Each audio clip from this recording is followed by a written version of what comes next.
Hey, we're here at the Roar before the 24 at Daytona, getting ready for the 2014 race season in the Tudor Race Series.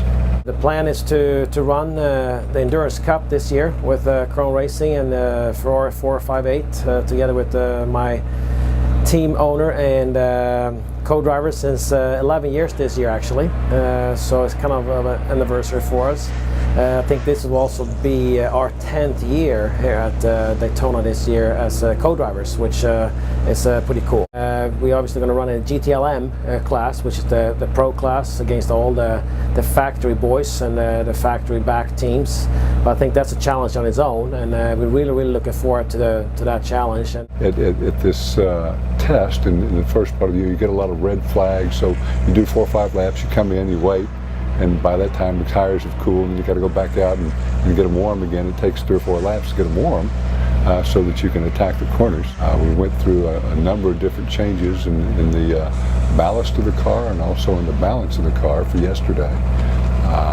Got it in relatively good shape by the end of the day.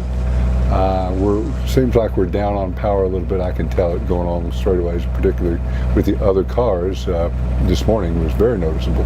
Come off the corners pretty good, and GTD cars are going by you about 10K at a time. So it's a little bit frustrating, and hopefully we'll have a little better luck with this series here in getting a larger restriction, some other balancing issues that need to be dealt with. But the cars overall coming along. Endurance racing in general is obviously a team effort more than anything else, and for us to have been able to add Andrea Bertolini, who is a factory Ferrari driver since many years, as one of our co-drivers, who has enormous experience in these Ferrari 458s. I think he drives them 4 or 5 times a week back in Italy and around the world in different race series. We also had the fortune to be able to add Peter Dumbreck to our driver lineup for this year's 24 Hours of Daytona.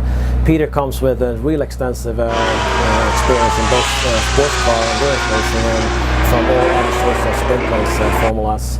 Peter was a driver for Mercedes for years at Le Mans in their sports car effort. Peter's again, another very accomplished professional GT driver.